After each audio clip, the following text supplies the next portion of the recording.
여섯 번째 7계명 가늠하지 말라는 제목입니다. 별로 설교하지 않고 싶은 계명이지요. 좀 불편한 마음이 들 때도 있습니다. 근데 사실 이 계명 가장 우리의 삶에 가까이 있고 모두가 다 적용되는 계명입니다. 왜냐고요? 우리가 다 성적 존재로 지음을 받았기 때문이죠.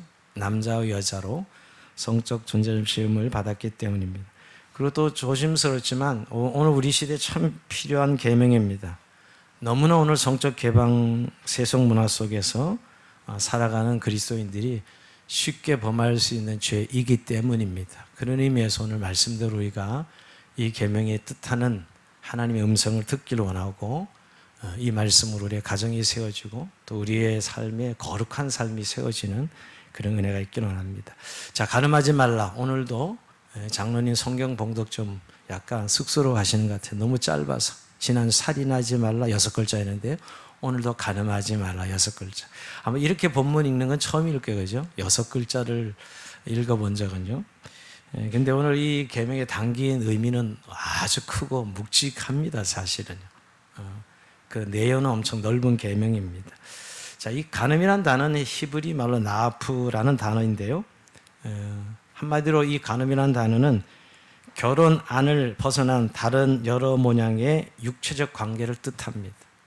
근데 좀 쉽게 번역하면 여러분, 가늠이란 결혼한 배우자 예의 존재와 성관계를 맺는 것을 뜻합니다.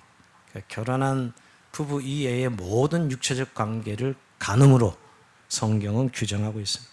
그래서 다른 번역본을 보면 여러분 이렇게 번역해 놓은 성경도 있어요. 결혼을 깨지 말라. 이 7계명은 결혼을 깨지 말라 이렇게 번역하기도 합니다. 여러분 지난 6계명이 우리가 살인하지 말라 했는데 하나님의 형상으로 창조된 인생 즉 사람의 몸을 죽이는 것이 죄라면 간음은 즉 혼인을 벗어난 성관계를 하는 몸을 통해서 하나님의 정하신 이 가정의 질서, 육체의 질서, 사회적 질서를 파괴하는 죄다. 이렇게 우리가 정의를 내려볼 수 있습니다. 요즘 저는 창세기를 새롭게 묵상하면서 은혜가 큽니다. 목자의 노래도 그렇게 묵상했었지만 와, 하나님이 이 세상을 지으실 때 감격이 다시 제 마음에 몰려오면서 보시기에 심히 좋았더라 했는데 하나님이 이 에덴 동산에서 아담과 하와를 만드시고 첫 결혼식을 주례하시면서 그 감격 말입니다. 새로운 시작, 인류의 시작이 가정으로 시작되었다는 거예요. 아담과 하와를 통해서 결혼하게 하시고 혼인관계 속에 그들로 에덴 동산을 관리하고 복을 주셨습니다. 아담과 하와를 통해서 이 세상에 아름다운 하나님 나라의 질서를 세운 것이지요. 그래서 여러분 창세기 2장 24절에 보면 이러므로 남자가 부모를 떠나 그의 아내 합하여 둘이 한 몸을 이룰지로다. 둘이 한 몸을 이룬다는 건 가장 직접적인 해석은 성적인 육체적인 관계를 말하는 겁니다. 둘이 한 몸을 이룬다. 육체적인 관계, 성적인 관계를 말하는 것이죠. 하나님은 우리에게 가정을 만드시고 결혼 제도를 통하여 그 부부 안에 한 몸을 이루어서 하나님 나라를 섬기게 했기 때문에 그 가정을 깨는 그 간음에 대해서 성경은 아주 엄하게 말씀하고 있습니다. 즉 하나님이 세우신 창조 질서 속에 이 7계명은 혼인 제도를 거룩하게 유지하기 위한 계명입니다. 그러니까 가정을 거룩하게 지키기 위한 계명, 이게 7계명이죠. 단순히 어떤 성적인 문제로 끝나지 않고 가정을 지키는 계명이다. 여러분 이 땅의 모든 행복은 하나님이 만드신 가정의 질서에 기초합니다. 가정에서 태어나고 우리가 가정에서 천국 갑니다. 교회에서 태어나서 교회에서 우리가 천국 가기도 하지만 결국 하나님이 만드신 가정 속에 모든 질서와 우리의 사회 단위가 결정되지요. 그래서 가정에 상처가 있으면 다른 삶의 요소가 아무리 만족해도 행복을 유지하기 어렵습니다. 저는 세상에서 많이 성공한 사람들이 보면 항상 가정의 어려운 이야기들을 들으면서 참 행복은 세상적인 그런 기준들에 있지 않다는 것을 늘 발견하게 됩니다. 하나님이 세우신 가정에 아주 치명적인 상처를 주는 것이 간음이라는 것이에요. 그래서 가정은 남편과 아내의 육체적, 정신적, 영적 신실함에 기초해서 아름다운 꿈을 꾸며 행복을 쌓아가는 것이죠. 그러나 간음으로 상처를 입게 되면 그 기초가 흔들리면서 불행이 시작됩니다. 그러니까 이 간음죄는 가정의 질서를 깨고 가정을 무너뜨린 죄입니다. 유난히 여러분 구약 성경은 이 죄를 굉장히 엄하게 다루고 있고 그것도 너무 아주 상세하게 구체적으로 설명하고 있습니다. 여러분 레위기 20장에 가보면 10절 이하에 쭉 이 간음에 해당하는 죄를 열거하고 있는데 뭐 이렇게 상세하게 열거하고 있을까 할 정도입니다. 여러분 레위기 20장 10절 이하에 보면 남의 아내와 동침하는 자, 11절에는 그의 아버지의 아내와 동침하는 자, 어머니가 되죠 여러분? 아버지 아내를 했을까? 했으니까요. 재혼한 어머니를 말하는 거죠. 12절에 며느리와 동침하는 자, 13절에는 동성 사이에 성애 같은 동성애죠. 동성 사이에 동침하는 자 역시 간음으로 규정하고 있고요. 14절 자기 장모와 동침하는 자, 15절은 너무 좀 파격인 대로 성적인 죄는 오늘날의 문제는 아니에요. 짐승과 교합하는 자. 여러분 레위기 20장 15절에 나와요. 짐승과 교합하는 자 이것도 간음이에요. 또 곧 그의 아버지의 딸이나 그의 어머니의 딸을 데려다가 동침한 자 이것도 간음이고 19절 이모나 고모의 하체를 범한 자 20절이면 숙부와 동침한 자 다 간음으로 구체적으로 말씀하고 있습니다. 그러니까 친족 다 근친상간 이 친족을 향한 음란한 것도 다 간음이라는 사실을 말씀하고 있습니다. 그러니까 사실은 부부를 떠난 즉 남편과를 떠난 모든 성적 관계는 간음이다 이렇게 성경 규정하고 있습니다. 그런 의미에서 오늘 현재 구석기 시대 이야기하는 것 같지만 혼전 관계도 이 성경으로 보면 간음이에요. 성경 관점에서 보면 요새 뭐 젊은이들 혼전 관계도 사랑하면 얼마든지 할 수 있다 하지만 성경적으로는 간음이라고 이야기하고 있습니다. 이렇게 성경은 이 죄에 대해서 결국 그것이 가정을 흔들고 가정을 깨는 죄이기 때문에 엄하게 다루고 있습니다. 그리고 이 죄는 사실 다 죽이라 이렇게 사형을 언도합니다. 레위기 20장 10절에 누구든지 남의 아내와 간음하는 자는 그 이웃의 아내와 간음한 자는 그 간부의 의미를 반드시 죽일지니라. 아까 열간 모든 죄는 다 죽이라고 성경이 이야기합니다. 정말 좀 약간 심각할 정도로 하나님이 다루시고 있다라는 것이에요. 근데 결국 이것은 그 목적이 하나 있어요. 하나님이 가정을 얼마나 소중히 여기시는가 하는 부분이에요. 약간 여러분 이제 성경이 결혼하지 않은 이성 간의 관계는 그렇게 엄격하게 처벌하지 않는 걸 보게 돼요. 온도 차이가 있어요. 자, 똑같은 간음인데도 자, 신명기 22장 28절 이하에 보면 이런 말씀이 나옵니다. 만일 남자가 약혼하지 아니한 처녀를 만나 그를 붙들고 동침하는 중에 그 두 사람이 발견되면 그 동침한 남자는 그 처녀의 아버지에게 은 50세겔을 주고 그 처녀를 아내로 삼을 것이라 그가 그 처녀를 욕보였은즉 평생에 그를 버리지 못하리라. 자, 둘이 남녀가 결혼하기 전에 좋아서 성관계를 맺었다면 죽이지 않고 있다는 이거 간음인데도 분명히 죽이지 않고 간음은 간음이지만 그냥 은 50세겔을 장인에게 주고 결혼하라는 게 가정을 위한 계명이라는 걸 알 수가 있어요. 근데 여러분 이것이 여자가 약혼한 상황이면 좀 상황이 달라져요. 신명기 22장 25절에 보면 여러분 자 이제 한편이 그 강간당한 여자가 약혼한 여자면 이때는 어떻게 되냐면 자 25절을 보면 만일 남자가 어떤 약혼자 처녀를 들에서 만나서 강간하였으면 그 강간한 남자만 죽일 것이요 처녀에게는 아무것도 행하지 말 것은 처녀에게는 죽일 죄가 없습니다. 이 일은 사람이 일어나 그 이웃을 쳐 죽인 것 같은 것이라 남자가 처녀를 들에서 만난 까닭에 그 약혼한 처녀가 소리 질러 구원할 자가 없었습니다. 자 약혼한 처녀를 데려다가 강제로 관계를 위해서 남자만 죽이라는 거예요. 여자도 죄를 범하였지만 그러나 여러분 약간 상황이 달라지는데 이 약혼한 여자가 자발적으로 동침했다면 그 여자도 죽이라고 얘기해요. 자, 신명기 20장 23절 이하입니다. 처녀인 여자가 남자가 약혼한 후에 어떤 남자가 그를 성읍 중에서 만나 동침하면 너희는 그들을 둘 다 성읍문을 끊어내고 그들을 돌로 쳐 죽일 것이니 그 처녀는 성 안에 있으며 소리 지르지 아니하였으며 그 남자는 그 이웃의 아내를 욕보였습니다. 너희가 너희 가운데 악을 제할지니라. 약혼한 여자가 겁탈을 당하는데 소리 지르지 않으면 남자를 좋아서 결국 좋아서 하는 관계이기 때문에 그 약혼한 여자도 죽이라고 이야기하고 있는 것이. 그러니까 이 온도차를 끼는 것은 결국 그 의미를 생각해 보면 이 7계명이 가정을 지키라는 하나님의 중차대한 계명이에요. 즉 성경을 보면 혼인을 기히 여기고 결혼과 가정을 지켜내라는 것입니다. 요즘 오늘 우리 시대 결혼과 성을 분리시키는 시대에 다시 한번 성경의 교훈은 결혼과 성을 절대 분리하지 못하도록 하고 있다는 게 성경의 교훈입니다. 하나님이 제정하신 아름다운 혼인과 가정의 질서를 세우라는 것이죠. 여러분 참 그러나 인간의 본성 속에 기본 우리가 흔히 본능이라 그러죠. 욕구 속에 이 아담의 원죄의 유전을 받아서 결국 우리가 배우자의 관계에서 만족하지 못하고 그 다른 성을 쾌락으로 찾아가는 오늘 이 현대 인간의 모습들을 보면서 주님은 오늘도 다시 한번 이 7계명을 통해서 가정을 지킬 것을 말씀하고 있습니다. 근데 여러분 오늘 좀 구약은 이렇게 엄격하게 말하는데 신약은 그러면 예수님은 이 7계명을 어떻게 해석했죠? 지난주에 우리가 6계명을 예수님이 어떻게 해석하죠? 마음으로 미워한 것도 이미 살인하였느니라. 이렇게 예수님은 6계명을 해석하셨어요. 예수님 7계명 이렇게 해석합니다. 자, 마태복음 5장 27절 이하 한번 같이 읽어봅니다. 시작. 또 간음하지 말라 했다는 것을 너희가 들었으나 난 너희에게 이르노니 음욕을 품고 여자를 보는 자마다 마음에 이미 간음하였느니라. 예수님은 더 심하셔요. 그냥 행위를 하지 않았는데도 여자를 보고 음욕을 품어도 이미 간음하였다라고 말씀하고 있습니다. 미워하면 마음의 살인이라고 하셨는데, 즉 마음의 동기에서부터 굳이 육체적인 행위를 하지 않다 하더라도 마음으로 음욕을 품었으면 충분히 간음죄가 된다는 사실을 말씀하고 있습니다. 여러분, 그러나 이거는 본능을 말하는 건 아닙니다. 우리가 먹고 싶은 본능, 성적인 욕구, 이걸 본능이라 말하죠. 이 본능을 느끼는 것을 음욕이라고 말하고 있는 건 아닙니다.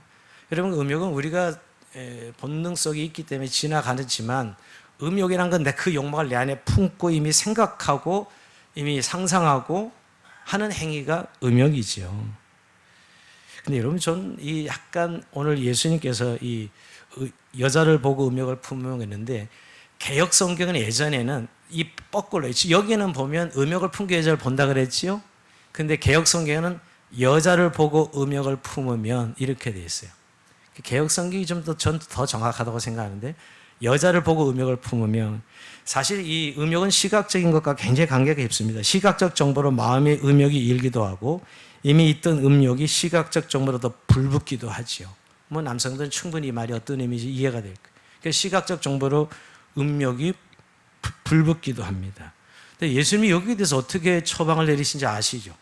이럴 때 이렇게 이미 마음으로 간음하였느니라 하셨는데 예수님이 그 다음에 더 무시무시한 말씀하십니다. 마태복음 5장 29절 해볼까요? 만일 네 오른 눈이 너를 실족하게 하거든 빼어내버리라. 내 백처 중 하나가 없어지고 온몸이 지옥에 던지지 않는 것이 유익하며 또 만일 내 오른손이 너를 실족하게 하거든 찍어내버리라. 내 백처 중 하나가 없어지고 온몸이 지옥에 던지지 않는 것이 유익하리라. 자, 예수님 우리 모든 성도들을 다 장애인 만들려고 작정하신 것 같아요. 그죠? 눈으로 죄를 보면 눈 빼고 손 자르고 이 말씀인가요? 어때요, 여러분? 정말 그러라고 이렇게 말씀하셨을까요? 자, 이게 굉장히 중요한 의미가 있어요. 이것이 죄라는 사실을 인식하게 하는 거예요. 왜 성적인 죄를 범하죠? 이건 욕구니까, 본능이니까, 사랑하니까 갖은 일을 붙여서 이 계명을 깨고 있는 거거든요. 우리 마음에 사실을 죄라고 인식하면 여기서 딱 스탑돼. 그 정보가 거기서 스탑될 수 있어요. 근데 대부분 이게 죄라고 인식하지 않습니다. 내 욕구인데, 내 본능인데, 사랑하는데 이것 때문에. 근데 주님 오늘 여기서 스탑하라는 거예요. 이 끊어버리라는 정보를 끊으라는 거예요. 더 이상 시각적 정보를 피하라는 거죠. 끊어버려 눈을 빼고 손을 자르라는 의미는 우리가 본능이 있습니다. 맞습니다. 그런 이야기 있죠. 우리가 새가 지나가면 우리 머리에 똥을 쌀 수는 있으나 새가 우리 머리에 둥지를 틀게 해서는 안 되죠. 여러분, 그냥 본능은 죄가 아니고 의욕의 차이를 우리가 분명히 인식할 필요가 있는 것이죠. 인식은 내 욕구와 욕망이 이제 들어간 것이 음욕이고요. 행위만 하지 않았지. 그러나 여러분, 우리가 본능 속에 있는 기본적으로 우리가 자극을 받는 본능적 욕구를 말씀하는 건 아닙니다. 그러니까 정보를 차단해야 되는 것이죠. 자, 남자는 시각적 자극이 아주 민감하고요. 여성은 정서적 친밀감에 아주 민감합니다. 이 죄가 시작은 남자들은 대부분 시각적 자극이고요. 여성들은 정서적 친밀감에 결국 이 죄를 범하기 쉽습니다. 저는 이 보디발의 이 집에 요셉이 가정 총무로 들어가죠. 이 보디발의 아내로서 유혹을 받습니다. 근데 이건 요셉과 보디발이 아내가 정서적 거리감이 가까워서 그래요. 여러분, 간음이 일어난 조건을 보면 이 보디발이 호위 대장으로 얼마나 바빠요. 그러니까 자기 아내를 돌볼 시간이 없는 것입니다. 그 아내는 사랑에 굶주리고 메말르죠. 자기의 관심을 가주는 남자가 없기 때문입니다. 근데 그 주변에 남자가 하나 있으니 요셉이요. 맨날 집에서 대면하고 함께 일하는 요셉이 있습니다. 문제는 요셉이 또 얼마나 사랑할 줄 아는 사람이에요. 그러니까 이 문제는 잘해주면서 보디발의 아내의 마음이 정서적 거리감의 경계선을 허물어뜨립니다. 그러다 결국은 보디발 아내는 요셉을 유혹하죠. 불륜을 저지르고 유혹합니다. 근데 이때 요셉의 자세가 아주 중요합니다. 그때 유혹할 때 그렇게 정서적으로 친밀하고 충실하게, 여러분 요셉이 얼마나 사랑했고 얼마나 잘해줬겠어요. 그런데 하나님 앞에서 내가 죄를 짓는 것입니다 라고 이야기합니다. 하나님 앞에 내가 어찌 득죄하리까, 이렇게 요셉이 이야기합니다. 자, 이것을 죄라고 인식하는 순간 이것을 정서적 친밀감의 경계선이 무너지지 않는 것이죠. 근데 결국 이 죄를 인정 안 하면 이 결국 경계선이 무너지는 것입니다. 사람들은 죄라고 인식하기보다는 기본적인 욕구로 인식하고 충족하는데 무슨 문제가 있느냐고 생각하기 때문에 이것이 결국은 죄로 이어지는 것입니다. 그런데 그 다음부터 보디발의 아내랑 요셉이 함께 있는 것도 거절합니다. 여러분 그 다음에 39장에 가세요. 창세기에서 보면 함께 있기 전에 완전히 거리두기 하죠. 거리두기. 여러분 시각적 자극이 음욕까지 이르면 삭제해야 되는 것이죠. 피해야 되는 것이죠. 그것이 오늘 그리스도인들이 가진 삶의 태도입니다.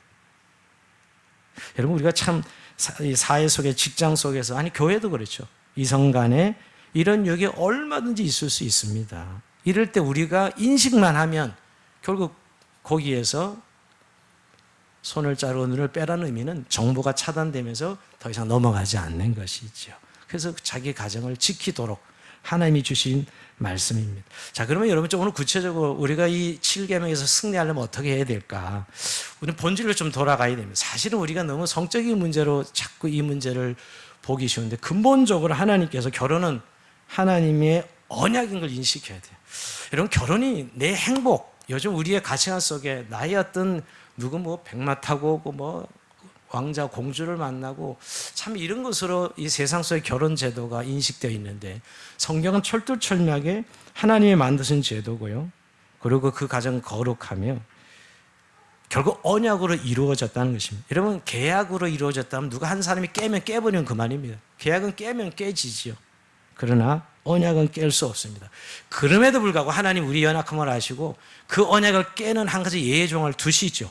여러분 이혼을 허용하는 한 신약에서 예수님께서 말씀하신 한 부분이 있죠. 마태복음 19장 9절에 보면 내가 너에게 말하노니 누구든지 음행한 이유 외에 아내를 버리고 다른 데 장가드는 자는 간음함이라. 자, 여기서 그렇다면 한 가지 이혼을 허용하는 이유가 음행한 이유, 이건 허용하는 거잖아요. 결국 오늘 간음하지 말고, 간음이 바로 이혼 사유가 되는 거예요. 이거일 때 우리가 연약함을 아시, 이거일 때는 예절 허용하고 있는 것인데, 바로 이것이 이 7계명이기 때문에 간음하지 말라 하는 것입니다. 여러분 우리가 결혼이 언약이라는 것은 하나님과 우리의 관계가 그렇습니다. 여러분 하나님과 이스라엘 백성들이 너희는 내 백성은 나는 너희의 하나님이 되리라 언약 관계를 맺죠. 이 언약을 통해서 그들이 하나님의 자녀가 되고 천국을, 하나님 나라를 소유하게 됩니다. 여러분 이걸 깨는 죄가 뭐죠? 우상숭배예요. 가정도 마찬가지예요. 남편과 아내를 만나게 한 가정을 만드시는데 이 남편과 아내를 깨는 죄가 뭐예요? 간음인 거예요. 우상숭배죄로 그들이 그 언약이 수없이 어려움을 당했다면 가정에서 남편과 아내가 이 간음이란 것으로, 요즘 말하는 불륜이죠, 이 죄로 인하여서 가정이 깨지는 거 아니겠어요? 그래서 오늘 가정을 깨는 것은 결국 언약을 깨트리는 것을 인식하는 것입니다. 자, 그러면서 더 적극적으로 부부는 성실한 성적 의무를 다 해야 됩니다. 부부관계를 해야 된다는 거예요. 오늘 여러분 우리가 아내 앞에 둘이 한 몸을 이룰지어다, 이거 제가 아까도 얘기했지만 성관계를 말하는 것입니다. 둘이 한 몸과 마음이 하나가 되고요. 여러분 지난주에 본 창세기 2장 25절에도 두 사람이 벌거벗었으나 부끄러워하지 아니하리라. 여러분 이것도 다 그런 시각으로 보면 부부가 성적 의무를 다하고, 저도 부부만 내 아내, 내 남자, 내 아내, 아내의 남자가 남자의 아내가 되는 이런 관계를 말씀하고 있는 것이죠. 그래서 우리가 긍정적으로 가정을 지키고 부부관계를 풍성하게 하는 것, 그것이 사실은 이 7계명을 지킬 수 있는 근본적인 대안이라는 것입니다. 그래서 잠언 5장 15절에 보면 이렇게 말씀합니다. 너는 내 우물에서 물을 마시며 내 샘에서 흐르는 물을 마시라. 어찌하여 내 샘물을 집 밖으로 넘치게 하며 내 도랑물을 거리로 흘러가게 하겠느냐. 그 물이 내게만 있게 하고 타인과 더불어 그것을 나누지 말라 그럽니다.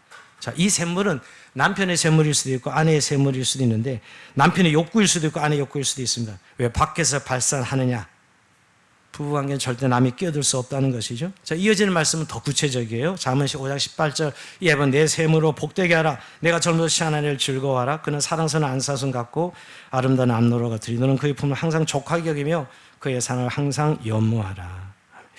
자, 불륜의 이유를 물어보면 내 남편, 내 아내가 사실은 이런 관계를 할 수 없는, 그리고 늘 그런 남편 간에 불만을 가진 사람들이죠.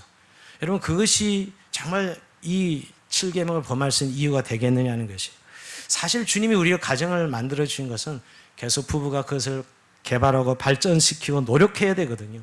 부부 안의 성은 정말 누리도록 가장 하나님 큰 선물을 주신 것인데, 부부 안에서 성은 너무너무 아름답고 최고의 쾌락을 누릴 수 있도록, 가장 친밀함의 극치를 누릴 수 있도록 하여 주신 것인데, 부부 안에서 개발하지 않고 노력하지 않고 누리지 않는 것이죠.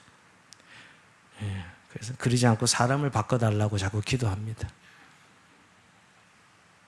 노력하지 않고 사람을 바꿔도 별 차이 없는데. 주님은 오늘 이 부분을 분명히 말씀하고 있는 것이, 오늘 여러분 성경 얼마나 많은 거에 자기 아내와 자기 남편에게 충실하고 노력하고 개발하고 애를 쓸 것을 말씀하고 있는 것이죠. 그리고 여러분, 이 두 번째, 우리가 진짜 우리의 몸은, 여러분 예수 믿고 우리의 몸은 거룩한 성전이라는 사실을 기억해야 됩니다. 우리는 이제 더 이상 자신의 몸이 아닙니다. 하나님의 것이죠. 하나님께 속한 몸입니다. 왜죠? 우리 안에 하나님 영이 거하시기 때문에 하나님 성전이 되는 것입니다. 그래서 자기 백성이 하나님의 거룩성을 유지할 것을 말씀하고 있습니다. 그래서 우리의 몸은 절대 구별되이 여기라고 말씀하시면서 몸을 음란에 내어줄 수 없다는 것입니다. 사실 간음은 상대방에게 내 몸에를 통해서 짓는 죄지만 하나님 앞에 짓는 죄라고 말씀한 이유가 있기 때문에, 내 몸은 하나님의 성전이 되기 때문이죠. 여러분, 고린도서 6장이 음행 문제를 다룰 때 바울이 이것을 얼마나 강조하는지 아시죠? 고린도서 6장 18절에 보면 몸은 음란을 위하여 있지 않고 오직 주를 위하여 있으며 주는 몸을 위하여 계시느니라. 음행을 피하라. 사람이 범하는 죄마다 몸 밖에 있거니와 음행하는 자는 자기 몸의 죄를 범하느니라. 너희 몸은 너희가 하나님께로부터 받은 바 너희 가운데 계신 성령의 전인 줄 알지 못하느냐. 너희 자신의 것이 아니라 값으로 산 것이 되었으니 그런지 너희 몸으로 하나님께 영광을 돌리려겠습니다. 여러분, 너무 명쾌하지 않습니까? 성경 이런 부분에 네 몸으로 하나님께 영광을 돌리라고 말씀. 자, 이 사실을 우리가 기억하면서 살아가는 가장, 그러니까 결국 7계명이 우리를 올가먹고 우리를 정죄하는 계명이 아니라 우리를 보호해주는 계명이죠. 이 사실을 인식하게 하는 계명이에요. 근데 우리가 세상의 삶, 세상의 가치관에 전도되어서 자꾸 혼란 겪는 것이죠. 그럴 때 우리가 말씀을 기억할 때 말씀의 기준이 너무나 분명한 사람은, 여러분, 우리가 누구나 욕구나 또 우리가 성적인 여러 가지 취향과 방향은 다르다 할지라도 그 기준선에 우리가 결국 맞추게 되어 있는 것입니다. 자, 세 번째, 이제 더 구체적으로는 성에 대한 바른 인식이 필요합니다. 제가 아까도 얘기했지만 요즘에 사람들은 결혼과 성을 분리시키고 있습니다. 정말 성에 대한 잘못된 가치관, 온통 성을 쾌락을 즐기는 수단으로만 생각하는 요즘에 지금 이 성에 대한 가치관 말입니다. 오직 인간의 성, 그러면 성에게를 떠올리면서 욕구 충족의 도구로 여기는 것. 그리고 아무 하거나 성을 즐길 수 있다, 이런 생각들.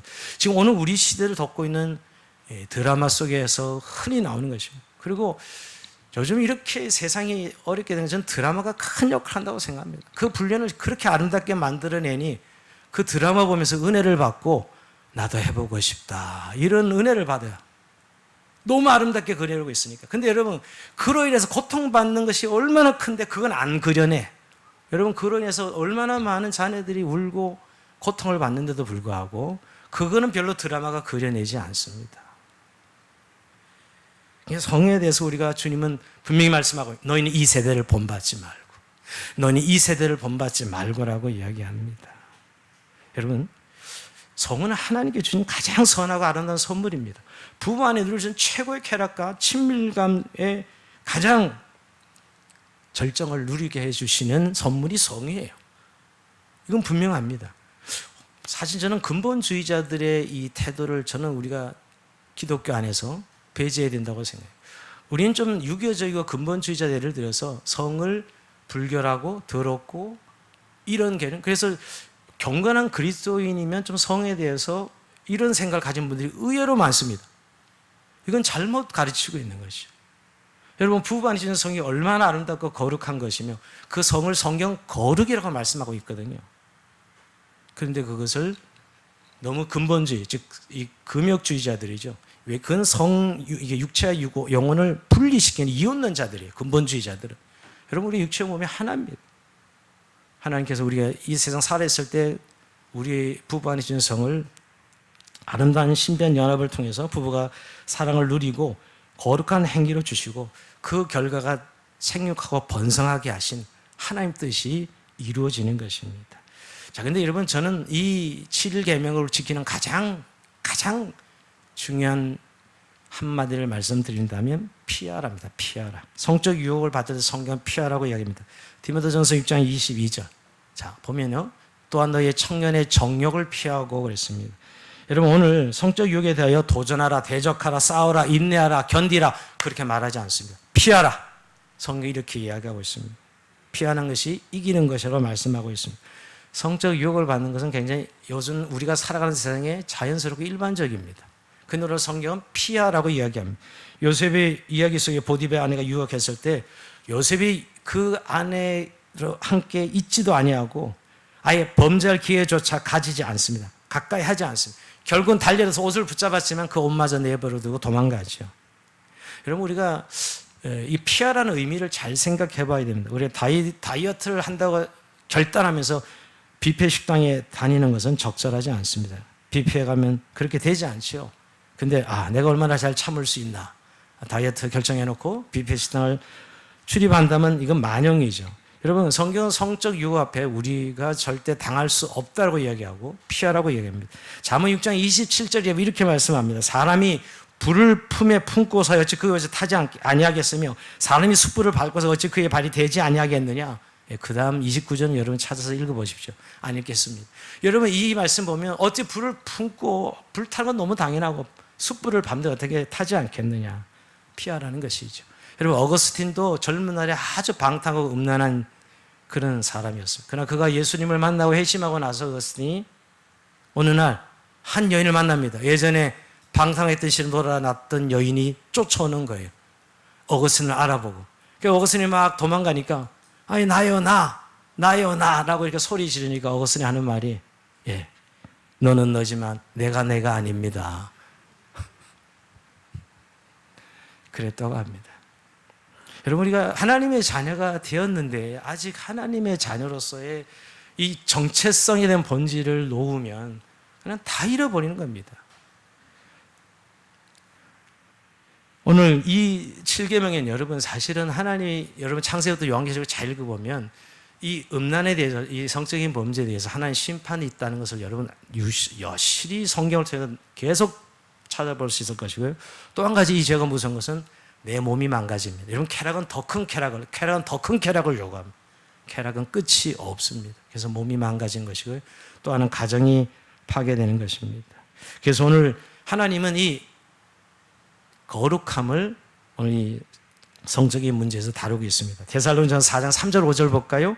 하나님 뜻은 이것이니 너희의 거룩함이라고 음란을 버리고 각각 거룩함과 존귀함으로 자기 안에 대할 줄 알고 하나님 모르는 이방인까지 세격을 따르지 말고 그랬습니다. 하나님 뜻이 거룩인데요. 결국 이 거룩이 하나님의 말씀을 근거해 성적 순결을 유지하는 것이라고 말씀하고 있습니다. 여러분, 이 말은 절대 성을 비천한 걸 버리고 금욕하라는 것이 아닙니다. 이 왜곡된 성, 이 시대 속에 하나님의 이 주신 성의 목적을 분명히 알고 우리 가정 안에서 정말 행복을 누리고 가정을 세워가는 그리스도인의 삶을 강조해, 그게 거룩이라고 말씀하고 있습니다. 성은 하나님의 피조물로 아름답고 거룩한 것을 우리에게 주셨다는 사실을 기억해야 됩니다. 자, 오늘 말씀을 마무리해서 여러분, 오늘 이 7계명이 정죄가 목적이 아니고요, 우리를 새롭게 하시려는 하나님의 사랑의 법이라는 것을 알게 됩니다. 자, 요한복음 8장에 보면 여러분, 가나마다 현장에 잡힌 여인 이야기가 나옵니다. 여인이 가나마다 현장에 끌려오죠. 이 바리새인과 서기관들이, 이 유대인들이 이 여인을 어떻게 할까 예수님께 물어봅니다. 자신의 의름을 드러내려고 했던 것이죠. 예수님께서 너무나 잘 아시죠. 율법에 보면 이렇게 가나마다 현장에 잡히면 돌로 쳐 죽이는 것이거든요. 야, 너희 중에 죄 없는 자가 먼저 돌로 치라 그럽니다. 근데 이때 정적이 흘러요. 하나씩 돌을 놓고 다들 도망가는 겁니다. 여인을 데려와서 돌로 치기는커녕 하나씩 돌로 그 자리를 떠납니다. 아무리 생각해봐도 자신도 죄 없는 자가 아닌 것을 깨닫고 있는 것이죠. 결국 예수님과 여인만 남았습니다. 예수님이 여인에게 물어보면 여자여 너를 고발하던 그들이 어디 있느냐, 너를 정죄하던 자가 없느냐 할 때 여인은 주여 없나이다 그랬습니다. 자, 이때 예수님은 정말 이 여인을 정죄할 수 있는 유일한 한 분이시잖아요. 예수님 죄가 없으니 예수님이야말로 유일하게 정죄할 수 있는 예수님이 오늘 이 여인을 향하여 8장 11절 이렇게 말씀합니다. 나도 너를 정죄하지 아니하노니 가서는 다시 죄를 범치 말라. 즉 사죄를 선언하십니다. 용서를 선언하시죠. 모든 사람이 떠나간 그 자리에 오직 가늠하다 행잡은 여인을 향하여 나도 너를 정죄하지 않는다 하면서 용서를 선언하시죠. 여러분, 오늘 우리 그리스도인들이 복음 안에 날마다 새 은혜를 입어서 이 7계명을 이겨낼 수 있는 힘은 바로 여기에 있습니다. 주님이 우리에게 용서를 선언해 주신다는 것이죠. 자신이 흘린 십자가의 보혈의 피로 우리의 죄를 용서해 주시고, 중요한 것은 그 용서 뒤에 새로운 삶을 살도록, 다시는 죄를 범치 말라, 새로운 삶을 약속해 주십니다. 즉 새로운 삶을 살 수 있는 능력을 주시는 것이죠. 성적 유혹 앞에 어느 인간도 스스로 이길 수는 없습니다. 그러나 우리 주님께서 이것을 우리의 십자가의 피로 흘려주시고 복음의 능력과 은혜를 우리에게 더해 주셨다는 것이에요. 사실 우리가 스스로를 돌아보지 못하고 바리새인들 돌 들고 남을 정죄하는 사람들, 이들이 더 큰 죄인들이지. 사실은 용서받지 못한 죄인. 이 여인은 결국은 자신의 죄가 들켰어요. 들키는 게 은혜입니다. 성적인 죄는 들키지 않으면 평생 그 죄를 갖고 살아가지만, 들키면 하나님 앞에 이렇게 용서를 받고 새로운 삶을 살아갈 수 있는 은혜를 덧입게 되는 것이죠. 여러분, 주님의 은혜는 여전히 죄를 이기는 능력을 우리에게 주셨습니다. 우리의 모든 은밀한 죄도 보혈의 능력에 씻겨져서 정결해지고 거룩한 삶을 살 수 있다고 말씀하신 7계명입니다. 자, 하나님께 오늘 우리 시대 7계명을 통해서 자기 백성의 가정을 축복하시고 거룩하게 하시는 하나님의 뜻입니다. 사랑의 법으로 주신 것이에요. 이 계명을 붙들고 우리의 가정의 행복과 풍성한 은혜를 누리는 여러분 삶이 되길 주의 이름으로 축원드립니다. 자, 우리 찬송하면서